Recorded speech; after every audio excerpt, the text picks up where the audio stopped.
Captain Min-jun Park stood at the observation deck of the diplomatic station, watching the alien ships arrive one by one. Each vessel looked different from the others. Some were long and sleek, like needles. Others were round like bubbles. A few looked like they were made of crystal that caught the light from nearby stars. "Nervous?" asked Dr. Sarah Chen, joining him at the window. She carried a tablet full of notes about the different species they would meet today. "A little," Min-jun admitted. "First contact with an entire galactic council. No pressure at all." Sarah laughed softly. "At least they came to us peacefully. That has to mean something good." 3 months ago, the Galactic Council had sent a message to Earth. It was simple and direct. They knew humans existed. They wanted to talk. They had been watching Earth for some time and decided humans were ready to join the bigger community of spacefaring species. The message had caused chaos on Earth at first. Some people panicked. Others celebrated. The governments argued about who should represent humanity. In the end, they chose a small team of diplomats, scientists, and military advisors. Now Min-jun led that team aboard a neutral space station. The station belonged to the Council and sat in empty space between solar systems. It was huge, big enough to hold representatives from dozens of different alien species. "The Zethkari delegation is requesting a meeting," said Lieutenant Torres, approaching with a communication device. "They say they are the military assessors for the Council." Min-jun nodded. They had learned about the Zethkari from the briefing materials. They were tall, with 4 arms and skin that looked like gray metal.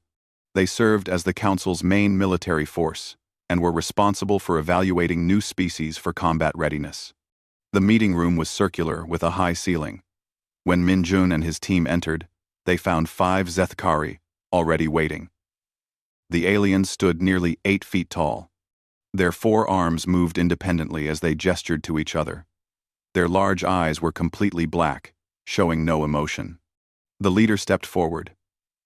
When he spoke, a translation device made his words understandable to the humans. "I am War Commander Zekthul," he said. His voice sounded like grinding metal. "We welcome humanity to this gathering. We have studied your species from a distance. You show promise."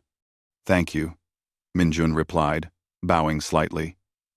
"We are honored to meet you and the other council members. We hope to learn much from your civilizations. Learning is good." Zekthul agreed. "But survival is more important. The galaxy is not always peaceful. New species must prove they can defend themselves and their allies." Dr. Chen stepped forward with her tablet. "We understand. Humans have experience with conflict, unfortunately. Our history shows we can work together when needed." Another Zethkari, smaller than the war commander, made a clicking sound. "Your history is unusual. Most species develop natural limits to violence within their own kind. This prevents them from destroying themselves before reaching space travel." "Natural limits?" Sarah asked, interested. "What my colleague means," Zekthul explained, "is that all known species have biological controls. When stress becomes too great during combat, their minds shut down aggressive responses. It prevents death within the species and allows for surrender when defeat is certain." Min-jun exchanged glances with his team. "We call that survival instinct, though humans can override it when necessary." The smaller Zethkari's eyes widened slightly. "Override? This is not possible. The biological controls are automatic. No conscious thought can stop them. I-1verse stored by partiverse." "Humans are different, I suppose," Lieutenant Torres said with a shrug. "We have soldiers who fight even when badly wounded. We have people who refuse to give up, even when they should." "Interesting," Zekthul said slowly. "We would like to observe human military capabilities. Would your species be willing to participate in training exercises?" "Of course," Min-jun agreed. "We brought military advisors for exactly this purpose. The meeting continued for several hours. The Zethkari asked many questions about Earth's history. They seemed particularly interested in human wars and conflicts. They asked about the world wars, about civil wars, about any time humans fought other humans. Sarah shared information carefully, trying to present humanity in the best light. She talked about how humans eventually learned to work together. She mentioned the United Nations and international cooperation. She emphasized humanity's desire for peace. But the Zethkari kept asking about the fighting itself. How long did battles last? When did human soldiers surrender? What made them stop fighting? It depends on the situation, Lieutenant Torres explained. Sometimes, soldiers surrender when they run out of ammunition, or when they are outnumbered. Sometimes they fight until they cannot fight anymore. Cannot fight anymore? The smaller Zethkari asked. You mean until the biological controls activate? No, Torres said. I mean until they are physically unable to continue. Unconscious. Or dead. The room became very quiet. The 5 Zethkari looked at each other with their black eyes. They made clicking sounds in their own language. You are saying, Zekthul said carefully, that humans sometimes fight until death rather than surrender? Sometimes, Minjun admitted. When the cause is important enough, when they are protecting something valuable. This is... The war commander paused, searching for words. This is not normal behavior for intelligent species. Dr. Chen leaned forward. What exactly are these biological controls you keep mentioning? The smaller Zethkari answered, all species develop them during evolution. When an individual faces certain death in combat, their mind automatically shuts down aggressive responses. They become unable to fight. This forces surrender and prevents unnecessary death. It is how species survive long enough to develop technology. Zekthul added. Without these controls, they destroy themselves in primitive warfare. The human team sat quietly, processing this information.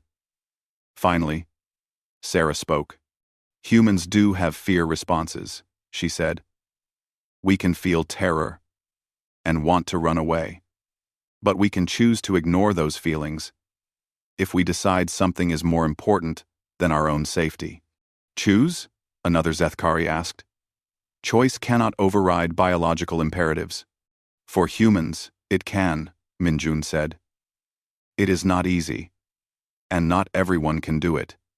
But some humans will fight impossible odds if they believe in their cause.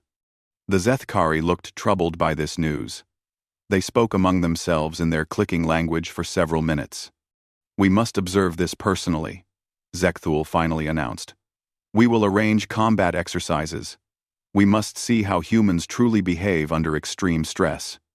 We would be happy to demonstrate, Minjun agreed, though something in the war commander's tone made him uneasy. As the meeting ended and the teams prepared to leave, Sarah walked beside Minjun toward their quarters. Did that conversation feel strange to you? She asked quietly. Very strange, Minjun replied. They seemed almost afraid when we talked about fighting to the death. Maybe we should be more careful about what we tell them, Sarah suggested. Minjun nodded, but he wondered if it was already too late. The Zethkari had seemed very interested in testing human military capabilities. He had a feeling those tests would be more challenging than they expected. 1 week later, Lieutenant Commander Elena Vasquez stepped off the transport ship onto Training Station Beta 7. The military facility floated in space near a dead moon, far from any populated systems. It was built specifically for combat exercises between different species. Elena commanded a team of 20 human soldiers, carefully chosen from different Earth military branches. They represented the best humanity could offer, experienced fighters who had proven themselves in difficult situations. Sergeant Maria Santos walked beside her as they entered the main briefing room. This place is huge, Maria said, looking around at the curved walls and alien architecture. Big enough for serious training, Elena agreed. The Zethkari don't do anything small. War Commander Zekthul waited for them in the briefing room along with several other alien species Elena had never seen before. There were the tall, insect-like Kretak with their 6 legs and compound eyes. The floating Vorthak looked like jellyfish made of light. Several other species observed from the back of the room. "Welcome, humans," Zekthul said. "Today we begin proper assessment of your military capabilities." "We are ready," Elena replied. "What kind of exercises did you have in mind?" A holographic display activated in the center of the room. It showed a 3-dimensional map of the training facility's combat areas. "We will start with basic scenarios," explained a Kretak officer. "Small unit tactics, weapon proficiency, coordination under pressure, standard evaluation procedures." The first day of exercises went smoothly. The humans performed well in marksmanship tests. They showed good teamwork during obstacle courses. Their physical fitness impressed the alien observers, though they were not the strongest or fastest species the Council had encountered. Private Jin-Woo Kim excelled in the urban combat simulations. He moved through the mock city streets with careful precision, using cover effectively and communicating clearly with his squad. "Adequate performance," Zekthul noted as he reviewed the day's results. "Humans show competence in basic military skills." "Just adequate?" Elena asked. She had expected better praise for her soldiers' performance. "You fight well when conditions are favorable," the war commander explained. "But we must test how you perform under extreme stress. Tomorrow we increase difficulty." The second day brought more challenging scenarios. The aliens created situations where human squads faced overwhelming odds. 10 soldiers against 50 training robots. Limited ammunition against endless waves of enemies. Communications cut off. Supplies running low. Elena watched her soldiers adapt to each new challenge. When their weapons ran out of ammunition, they improvised with whatever they could find. When communications failed, they used hand signals and instinct. When the odds became impossible, they found new ways to work together. "Impressive adaptability," noted a Vorthak observer, its light body pulsing different colors. "Most species begin showing stress responses at this level."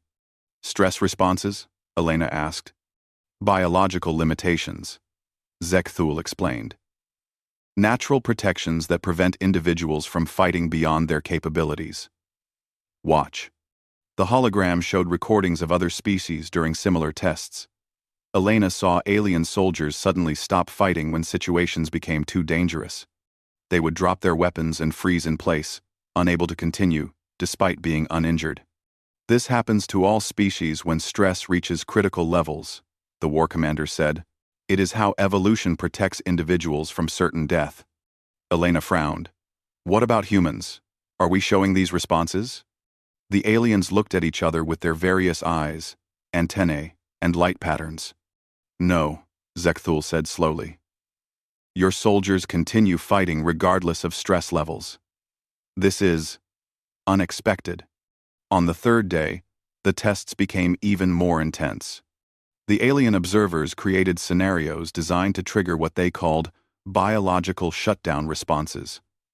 They put human soldiers in situations where any rational being should surrender. Private Kim found himself alone in a maze filled with hostile training robots.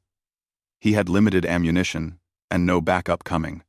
According to alien calculations, any normal soldier would experience automatic shutdown within minutes. Instead, Kim adapted. He used the maze walls to create choke points. He salvaged parts from destroyed robots to make improvised weapons. When his rifle broke, he fought with a metal pipe. When that broke, he used his bare hands. "This is impossible," whispered a Kretak scientist, watching the monitors. "His stress levels are beyond maximum tolerances. Why does he not shut down?" Sergeant Santos faced her own impossible situation. Her squad was trapped in a building surrounded by enemies. They were outnumbered 50-1, with no escape route. The alien observers expected immediate surrender. Instead, Santos organized her soldiers into a defensive position. They rationed their ammunition carefully. They used furniture and debris to create barriers. They held their position for 6 hours against overwhelming odds. They should have surrendered after 20 minutes, a Vorthak observer said, its lights flickering in confusion. The stress readings indicate certain biological shutdown. Elena watched her soldiers from the observation room. She saw them pushed beyond normal limits, but they kept fighting. They found reserves of determination that impressed even her. "Commander," Zekthul said, approaching her station, "we must ask directly. Do humans possess biological shutdown responses? Our instruments detect extreme stress in your soldiers, but they continue combat operations." "I'm not sure what you mean by shutdown responses," Elena replied honestly. "My soldiers are trained to keep fighting unless they are unconscious or dead." The war commander's 4 arms moved in what Elena had learned was a sign of agitation. "That is not possible. No species can ignore biological imperatives." "Maybe humans are different," Elena suggested. "Different how?" demanded a Kretok scientist. "Evolution requires survival mechanisms. Species without them destroy themselves before developing space travel." Elena thought about her training, about the soldiers she had served with over the years. Humans do have survival instincts. We feel fear. We want to live. But we can choose to ignore those feelings when something more important is at stake. Choose? The alien scientists looked shocked. "Conscious choice cannot override biological programming." "For humans, it can," Elena said. "Not easily. And not everyone can do it. But humans can fight past the point where logic says they should quit." Unquote. The 4th day of testing became desperate for the alien observers. They created scenarios specifically designed to trigger shutdown responses. They put human soldiers in situations with 0% survival probability, according to their calculations. Private Kim faced 20 combat robots in an open arena with 1 clip of ammunition. Sergeant Santos defended a position against an endless wave of attackers. Other human soldiers found themselves in equally impossible situations. None of them shut down. None of them surrendered. They fought with creativity and determination that baffled the alien scientists. "This is not natural behavior," a Vorthak observer said, its light body pulsing rapid red patterns. "Intelligent species do not fight to certain death. Humans do," Elena said simply. "When they believe in something strongly enough." "But why?" Zekthul demanded. "What evolutionary advantage comes from ignoring survival instincts?" Elena considered the question. "Maybe it's because humans evolved differently. We were prey animals for a long time. Sometimes fighting impossible odds was the only way to survive. Maybe we learned that giving up means death, but fighting might mean life." The alien observers muttered among themselves in their various languages. Elena could sense their confusion and growing concern. On the 5th day, Zekthul approached Elena with a different expression than before. His black eyes seemed troubled. "Commander," he said, "we must conduct one final test. The Council requires definitive proof of human combat limitations." "What kind of test?" Elena asked. "A live combat scenario," the war commander replied. "My soldiers will attack your positions using non-lethal weapons. Real combat stress should trigger biological shutdowns if humans possess them." Elena felt a chill of warning. Something in Zekthul's tone suggested this test would be different from the others. "Will your soldiers know it's just a test?" she asked. Zekthul paused before answering. "For accurate results, all participants must believe the threat is real." Elena stared at the war commander, realizing what he was suggesting. The aliens planned to attack her soldiers without warning, hoping to trigger some biological response that would make them stop fighting. "And if humans don't have these shutdown responses?" Elena asked quietly. "Then," Zekthul said, his metal gray skin shifting color slightly, "the Council will need to reconsider humanity's place in galactic civilization." The alarm started at 0300 station time. Elena woke instantly as red lights flashed in her quarters. The alert system screamed warnings about hull breaches and hostile boarders. She grabbed her rifle and ran into the corridor, finding her soldiers already responding to battle stations. Sergeant Santos appeared beside her, weapon ready. "What's the situation?" Santos asked as they moved toward the command center. "Unknown," Elena replied. "This feels real, but it could be another test." They never reached the command center. The first wave of Zethkari Marines appeared at the corridor junction ahead, firing energy weapons that left scorch marks on the walls. "Contact front!" Elena shouted, diving for cover behind a support beam. The aliens moved with deadly precision, their forearms allowing them to carry multiple weapons while maintaining perfect coordination. Private Kim appeared from a side passage, immediately engaging the enemy. "Commander, they've taken sections 3 through 7. We're cut off from the armory." Elena's mind raced through possibilities. If this was a test, it was more realistic than anything before. If it was real, they faced a serious threat with limited resources. "Doesn't matter," she decided. "We fight either way." The Zethkari advanced methodically through the station. Their energy weapons could punch through the metal bulkheads that served as human cover. Their four-armed coordination allowed them to reload and fire without pause. Santos organized a defensive position at a central hub where several corridors met. She positioned her soldiers to create overlapping fields of fire. "They're hurting us," she reported to Elena over the comm system. "Classic tactics. Drive us into a kill zone." "Let them try," Elena replied, coordinating the human response. "We'll make them work for every meter." The battle intensified over the next hour. Human soldiers found themselves pushed back through the station's maze of corridors and chambers. The Zethkari attacked with overwhelming force, using their superior numbers and firepower to compress human positions. Private Kim held a critical choke point alone for 40 minutes. When his rifle ran out of ammunition, he used an energy weapon, taken from a fallen Zethkari. When that failed, he fought with improvised explosives made from maintenance supplies. "He should have surrendered by now," observed Dr. Thekmore, the Zethkari xenobiologist watching from the command center. "Stress indicators show levels that would trigger automatic shutdown in any known species." War Commander Zekthul watched the displays with growing concern. His warriors were taking casualties they had not expected. The humans fought with a ferocity that defied his understanding of intelligent behavior. "Increase pressure on Section 12, he ordered. Sergeant Santos found herself defending a position with only 3 other soldiers against 30 Zethkari Marines.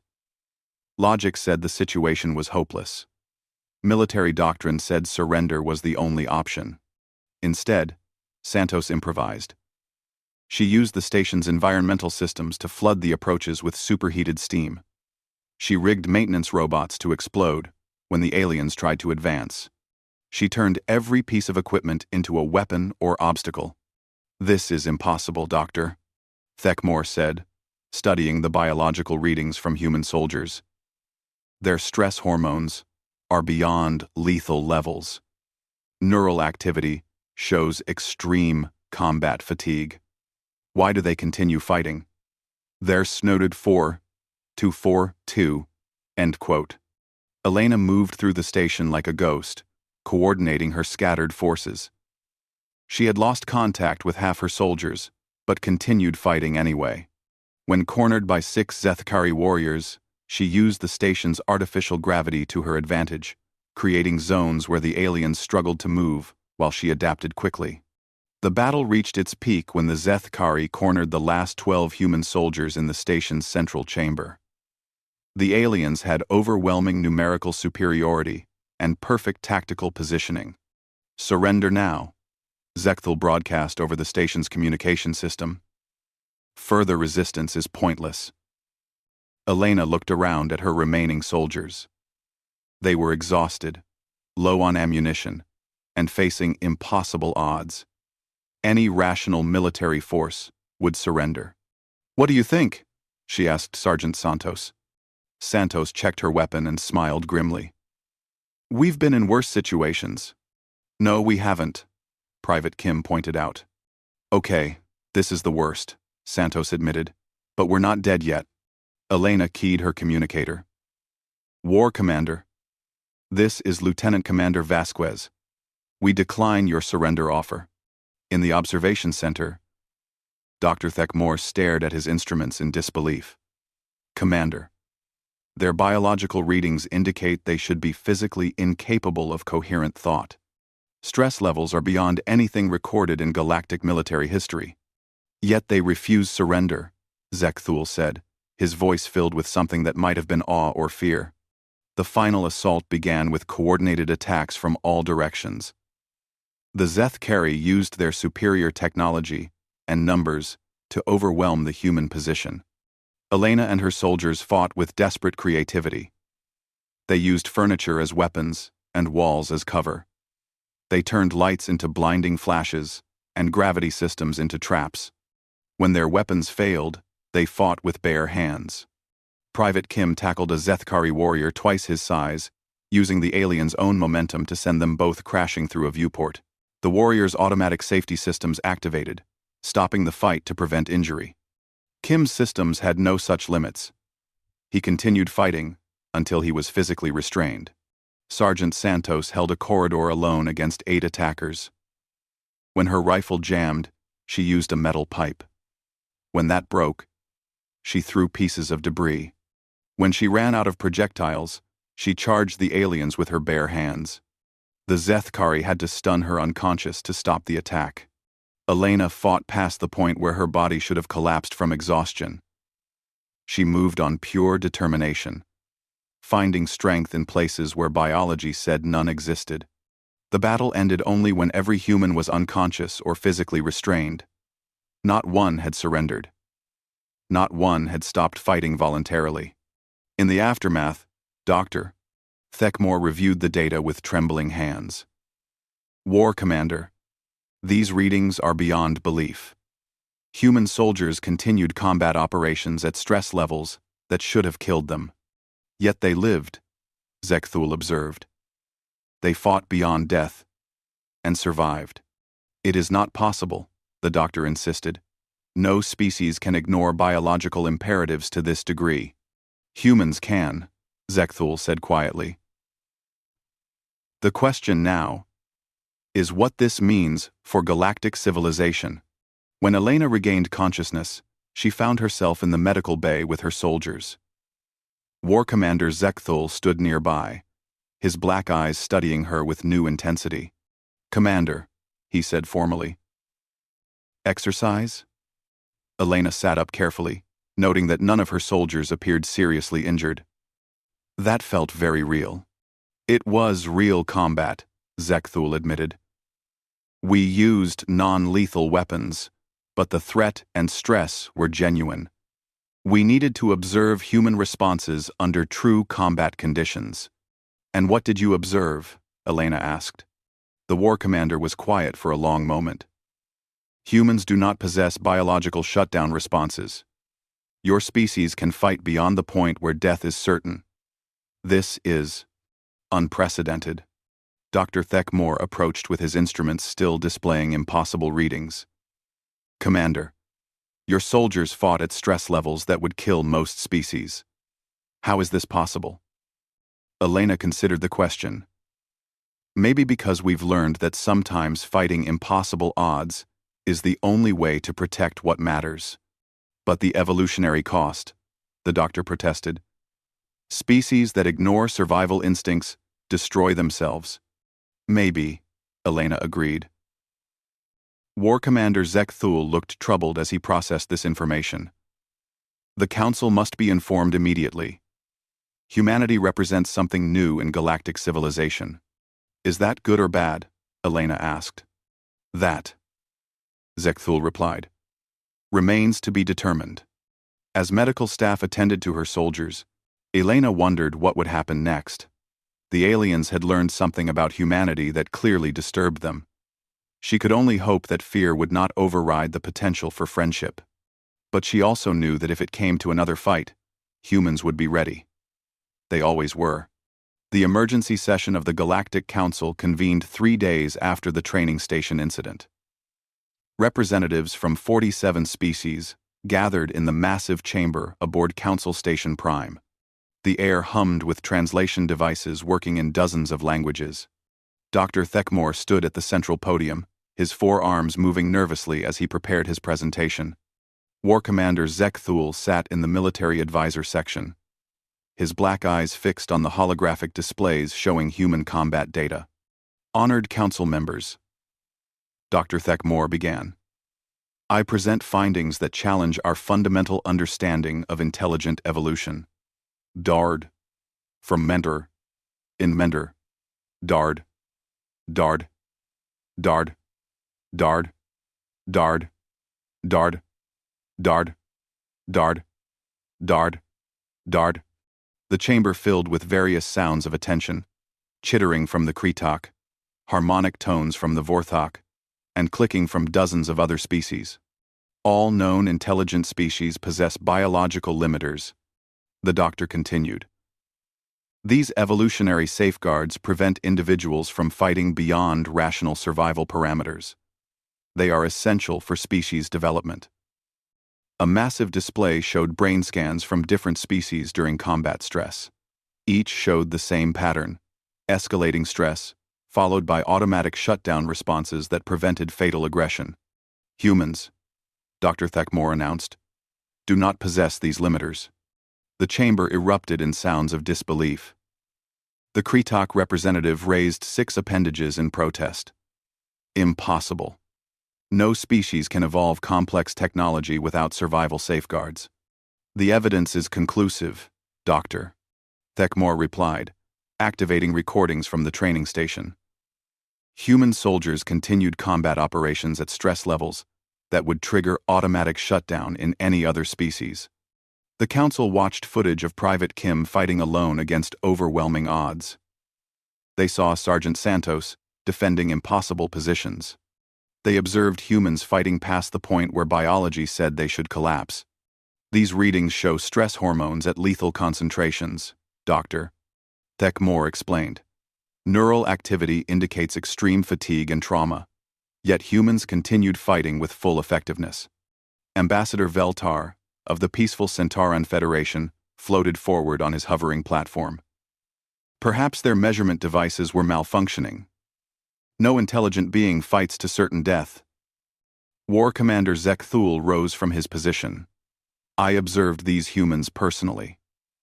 I commanded the forces that engaged them in combat. They fight beyond death because they choose to fight beyond death. Choice cannot override biological imperatives, protested Dr. Quintal, the Council's chief xenobiologist. Evolution does not permit such dangerous traits. Captain Minjun Park had been listening silently from the human delegation area. Now he rose and requested permission to speak. Honored Council, he said through his translation device. Perhaps you could explain these biological limiters more clearly. We want to understand why this troubles you so much. Dr. Thekmore activated another display showing evolutionary timelines. All species develop intelligence through similar patterns. Early in development, they experience periods of violent competition. Those that survive long enough to develop technology do so because evolution creates biological safeguards. These safeguards, added Dr. Quintal, prevent individuals from fighting when death becomes certain. They force surrender, negotiation, or retreat. Without them, species destroy themselves in primitive warfare. The limiters activate automatically, Dr. Thekmore continued. When stress reaches critical levels, the individual becomes physically unable to continue aggression. This prevents unnecessary death and allows species to survive their violent phases. Captain Park nodded thoughtfully. So other species cannot choose to fight when logic says they should surrender? Correct, Dr. Thekmore confirmed. The choice is removed by biological programming. And humans can override this programming? Humans appear to have no such programming at all, the doctor replied, his voice filled with concern. Dr. Sarah Chen joined Captain Park at the human speaking position. May I share some human evolutionary history? It might help explain our development. The council granted permission, and Sarah activated her own presentation. Images of early Earth appeared on the display. Vast plains filled with dangerous predators. Humans evolved as prey animals, she explained.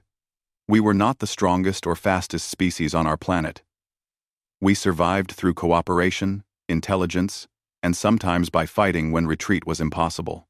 The display showed scenes of early human hunters facing massive predators. Our ancestors learned that sometimes fighting impossible odds was the only way to protect the group. Those who could push past fear and exhaustion were more likely to save their families. But the evolutionary cost, Dr. Quintal protested. Species that ignore survival instincts suffer massive casualties. Humans did suffer massive casualties, Sarah agreed. But those who survived became very good at fighting impossible odds.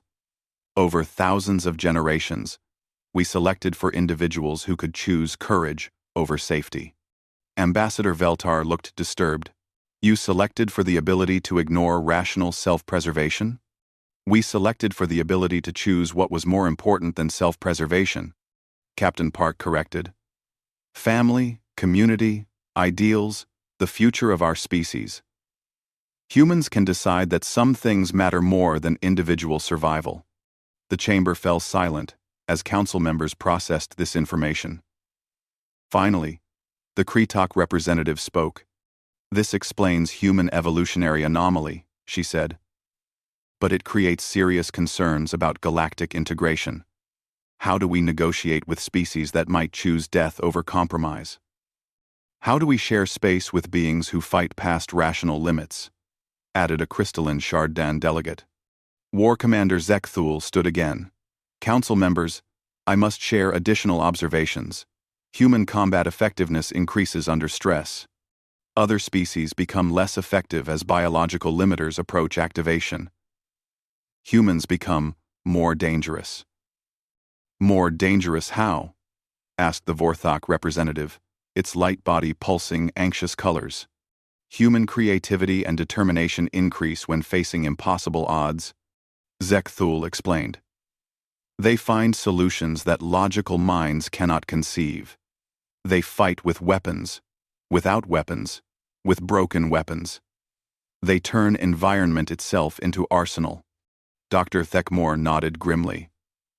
Medical scans show human brains continue developing new neural pathways during extreme stress. They literally become more intelligent during combat. This is nightmare scenario, muttered the Kretok representative. Species that becomes more dangerous when threatened. Captain Park could sense the fear spreading through the chamber. He requested permission to speak again. Council members, he said carefully. Humans understand your concerns. But consider this. We have had nuclear weapons for nearly a century. We could have destroyed our planet many times over. Yet we chose not to. You chose not to destroy yourselves because you feared death, Ambassador Veltar suggested. No, Captain Park replied. We chose not to destroy ourselves because we decided our future was more important than our conflicts. Humans can choose preservation, just as easily as we can choose sacrifice. Dr. Chen stepped forward. The same trait that lets humans fight impossible odds also lets them work for distant goals. We can sacrifice immediate comfort for long-term benefits. We can choose cooperation over competition when we believe it serves a greater purpose. But how do we trust species with no biological safeguards? Asked Dr. Quintal. How do we know humans will not choose violence when diplomacy fails? The same way we learn to trust any intelligent beings, Captain Park replied. Through time, experience, and shared interests. Humans prefer peace. Fighting to the death is exhausting and dangerous. We only do it when we see no alternative. War Commander Zekthul looked thoughtful. Humans showed remarkable restraint during our exercises. Even when facing overwhelming force, they used minimum necessary violence. They sought to disable rather than destroy. Because the exercise was not about destroying our opponents, Captain Park explained. It was about proving our capabilities. Humans fight differently when the goal is different. The council chamber buzzed with conversation as representatives discussed these revelations among themselves. Finally, the council's senior member, an ancient being called the Prime Arbiter, spoke for the first time. This information will require extensive deliberation, the Prime Arbiter announced. The Council must consider humanity's place in galactic civilization carefully. How long will this deliberation take? Dr. Chen asked. Unknown. The Prime Arbiter replied. We have never encountered a species like humanity before. As the session concluded, Captain Park noticed that some alien delegations looked frightened, while others appeared thoughtful. He wondered which reaction would ultimately determine humanity's future among the stars. War Commander Zek Thul approached the human delegation as they prepared to leave. Captain, he said quietly, you should know that not all council members fear humanity. Some of us recognize the potential value of allies who never surrender.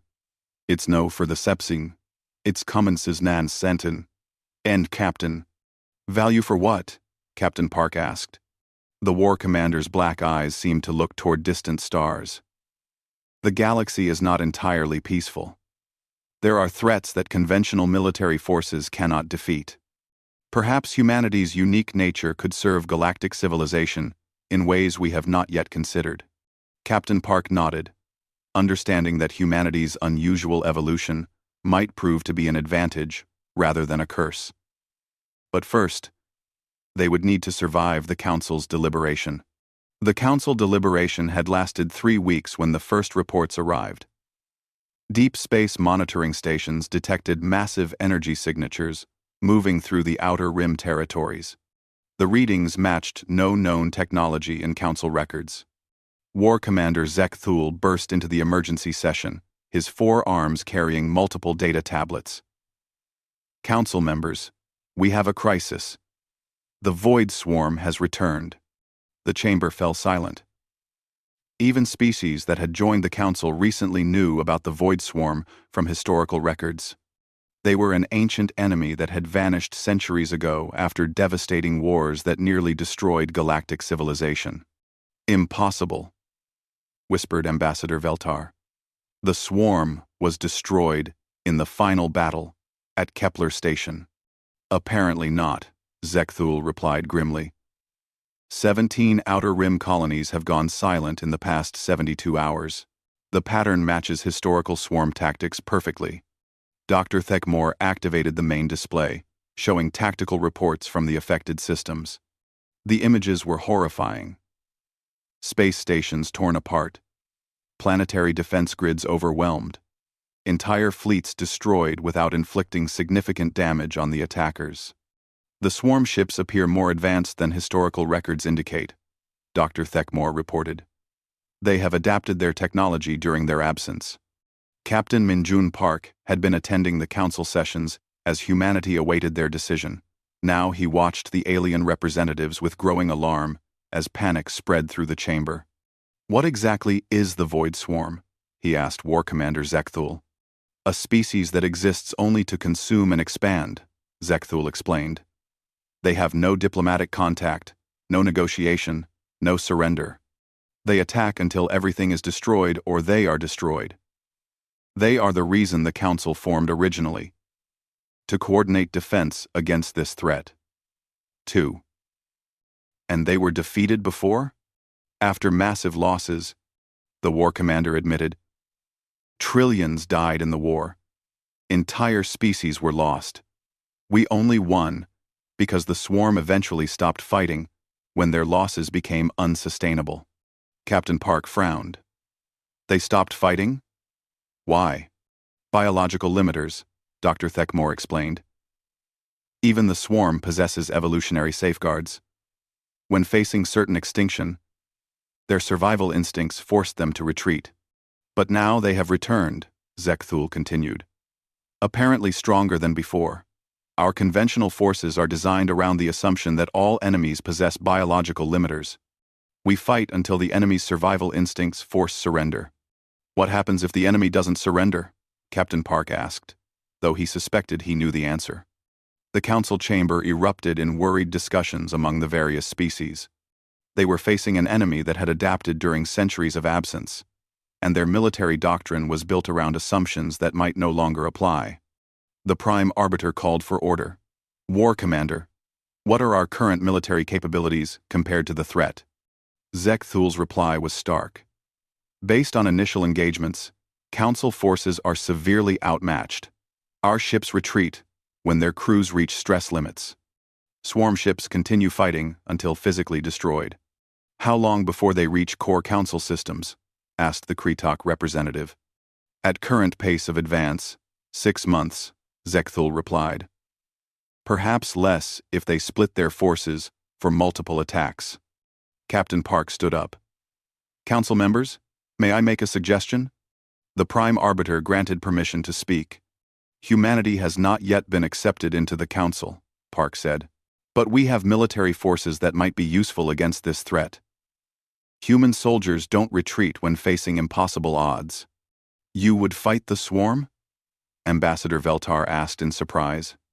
If the swarm threatens innocent lives, humans would fight them. Park confirmed. We understand the concept of necessary sacrifice. Dr. Thekmore looked troubled. Captain, swarm combat involves stress levels that would kill most species. Even humans might not survive prolonged exposure. Maybe. Park agreed. But humans might keep fighting longer than your traditional forces. We might find solutions that others cannot see. On. War Commander Zekthul studied the human captain with his black eyes. You would risk your species' survival for civilizations that have not yet accepted you? Yes, Park replied without hesitation. Because it is the right thing to do. The Council voted within hours. Faced with an existential threat, they temporarily authorized human military assistance, while continuing deliberation about full membership. It was not the welcome humanity had hoped for, but it was a chance to prove their worth. Lieutenant Commander Elena Vasquez took command of the combined human fleet 3 days later. 50 human ships joined the massive Council armada, heading toward the Outer Rim. They were outnumbered and outgunned, but Elena had worked with impossible odds before. Remember, she broadcast to all human ships. We fight differently than our allies. When they tell us to retreat, we keep fighting. When they say the situation is hopeless, we find new options. The first major battle occurred at Proxima Defense Station. The Void Swarm attacked with overwhelming force, exactly as historical records predicted. Council ships fought bravely, but began retreating when crew stress levels reached critical thresholds. Human ships continued the engagement. Captain Lee Min-ho commanded the destroyer Seoul when swarm fighters overwhelmed his position. His ship took massive damage and lost main power. Council doctrine would have required immediate withdrawal. Instead, Min-ho ordered his crew to continue fighting using emergency power and manual controls. When weapons failed, they rammed enemy fighters. When the hull was breached, they fought from sealed sections. The Seoul was eventually destroyed, but not before eliminating 30 swarm fighters and buying time for civilian evacuation ships to escape. Across the battle zone, human crews demonstrated the same pattern. They fought past the point where other species would retreat. They found creative solutions to impossible problems. They turned defeats into victories through sheer refusal to accept failure. Commander Elena Vasquez coordinated the human response from her flagship. When swarm forces surrounded the station, she organized a fighting withdrawal that saved 2/3 of the civilian population. Human vessels are maintaining combat effectiveness at stress levels that should incapacitate their crews, reported Dr. Thekmore from the Council command ship. This should not be possible. War Commander Zekthul watched the tactical displays with growing amazement. Look at their innovation under pressure. They are using battle damage as tactical advantages. They fight with disabled weapons and broken ships. The tide of battle began to turn when human forces started coordinating with remaining Council ships. Human crews could fight in situations where alien crews were forced to retreat. This allowed for new tactical combinations that the swarm had not encountered before. Captain Jin-Woo Park, Min-jun's cousin, commanded an assault team that boarded a damaged swarm vessel. Where other species would have retreated when facing swarm defenders, human marines pressed forward. They captured vital intelligence about swarm technology and tactics. The intelligence revealed that the swarm had indeed evolved during their absence. They had strengthened their biological limiters to prevent the retreat that ended the previous war. Now they fought until total destruction, rather than withdrawing when losses became unsustainable. They made themselves more like humans, Elena realized during the strategy briefing. More willing to fight impossible odds. But they still have biological limits, Dr. Thekmore observed. Enhanced limits, but limits nonetheless. Humans appear to have no such restrictions. The final battle occurred at Kepler Station, the same location where the swarm had been defeated centuries earlier. The enemy arrived in massive force, determined to erase the symbol of their previous defeat. Elena commanded the combined fleet from the front lines. When Council ships reached their stress limits and began automated withdrawal sequences, human crews volunteered to transfer aboard and continue the fight. This is beyond rational behavior, observed a Kretok officer, as he watched human crew members board his damaged ship. They fight for people they barely know. They fight for the idea that innocent people should not die, War Commander Zekthul corrected. This is human nature. The battle raged for 18 hours. Human ships fought until their hulls cracked and their crews collapsed from exhaustion. They found weapons in broken equipment and turned debris into shields. They coordinated attacks that required perfect timing and absolute trust. Private Kim Jin-woo, now serving as a Marine aboard Elena's flagship, led the final assault on the swarm command vessel. His team fought through corridors filled with enemy defenders, advancing when retreat was the only logical option. They reached the command center and destroyed the swarm coordination systems. Without central control, the swarm fleet began fighting as individual units rather than a coordinated force. Human ships pressed their advantage, using tactics that required crews to fight beyond normal endurance limits. They coordinated attacks that lasted hours past the point where other species would have withdrawn. The swarm fleet, faced with an enemy that would not retreat and could not be defeated through attrition, began to fragment. For the first time in their history, they abandoned a battle while still capable of fighting. They are withdrawing, Dr. Thekmore announced in disbelief. The swarm is retreating, while they still have operational vessels. Because they finally faced an enemy more stubborn than themselves, Elena replied, watching the alien ships disappear into hyperspace. In the aftermath, as rescue ships searched for survivors and damage reports came in, the Council convened an emergency session aboard the damaged Kepler station. The Prime Arbiter spoke directly to Captain Park. Humanity has proven its value to galactic civilization. The Council votes to grant immediate full membership with all rights and privileges. Thank you, Park replied. But humans didn't fight for membership. We fought because it was necessary. War Commander Zekthul approached the human delegation with something that might have been a smile on his alien features. Captain, he said, the Council has a proposal. How would humanity feel about serving as the galaxy's emergency response force when threats arise that conventional forces cannot handle? Park looked around at his exhausted but victorious colleagues. I think humans would be honored to serve in that capacity. We have experience with impossible situations. Dr. Thekmore reviewed the final battle reports with amazement. Human losses were severe, but proportionally lower than any other species involved. How do you fight more effectively, under greater stress?